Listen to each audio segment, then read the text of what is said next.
Social networking is sweeping the world, but how can you harness its power to work for you in PR?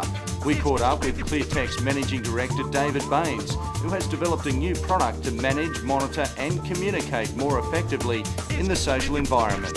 A lot of people are using things like Facebook and MySpace and Twitter, these sorts of technologies in the workplace as well as at home now. So there's a bit of a move away from email into what you call microblogging, Twitter, and some of the social networking sites. It has been very much a domain of the personal user, those sort of sites. Yeah. Why do you think it's starting to get into corporations? Why is it being used in business? I think a lot of people are starting to realise that certain demographics are moving onto the social networking spaces and away from traditional email. So, marketing departments, PR departments, those sorts of people are starting to look at those places for intelligence into the market. So you might spend some time on Facebook. You might set up a page for the business on Facebook. So there's reasons for getting hooked into these particular platforms. You mentioned that people are steering away from email. Do you think instant messaging and this platform will overtake email at some stage? I think there'll always be a place for email, but certainly when you look at younger people coming into businesses, they're used to instant messaging, they're used to text messaging on phones, they're used to sitting on things like Twitter and Identica, these sorts of micro-messaging services. So both will be there. It's just that businesses are starting to look at how they can tap into this other communications medium.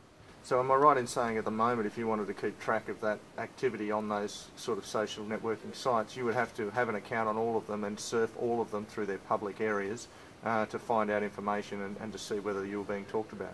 Yeah, you might have to do that, and you might end up with a situation which a lot of people have got now, where you've got multiple programs open on your desktop as well as your email, so that you can interact with different people in different social groups. So the important thing for a lot of people online now isn't the communication tool they're using, it's their networks. So increasingly, as businesses move online, people are bringing their networks with them, whether it's traditional business networking like something like LinkedIn, or whether it's consumer type social networking sites like Facebook. So you have got various different platforms out there which are all sort of streaming in through the corporate gateway onto desktops.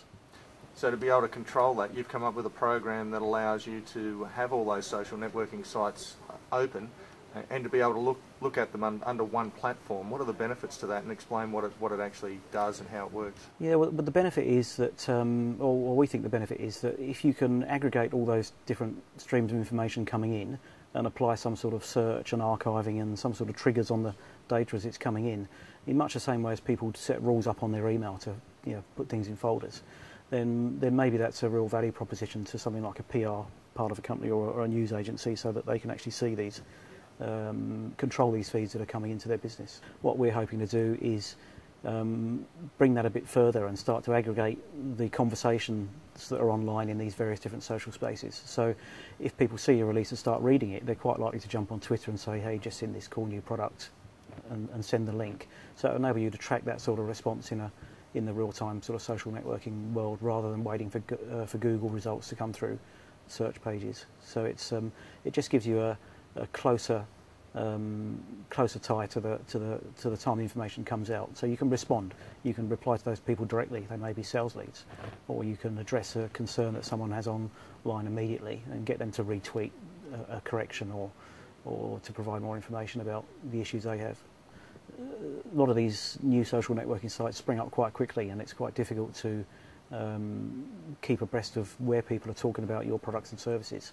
So I think it's inevitable that as more platforms come online, they'll start sharing data, or there'll be a public timeline that you can tap into, and you need to tap into it. So this is what we're trying to do, is rather than you sit at your desktop with 3 or 4 or 5 or 10 different feeds coming in, is to aggregate that intelligence and apply some sort of rules around it to make it easier for you to consume, easier for you to archive, and easier for you to search and retrieve the data when you need it. We, as an hosted email provider, see customers increasingly asking for archiving solutions for their email, and they might have a regulatory requirement, or they might just think it's good business practice. So right from the outset, this new platform has the ability to archive all that information coming in, so that you can store it for future research. So you might subscribe to the service, set up a few keywords that relate to your particular area of expertise or the products that you're selling, and then you'll be able to go back and data mine that at a later date. Well, the idea is that rather than a traditional email program where you've got an inbox and you have to sort things yourself, is that sort of technology has been around for a long time.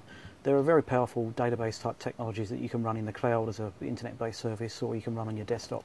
So what we're doing is we're archiving and routing this information to you through the net, but we're also going to give you a desktop piece which will enable you to apply some smarts around that information as it comes in. So you're not presented with just an inbox full of hundreds of messages every day, rather you're presented with a summary that might say you've got 15 messages today around your top 5 keywords, or enable you to set up canned searches. So you'll end up with something that's more like a dashboard than an inbox, which enables you to define what you're really interested in without having to wade through a big list of unread messages.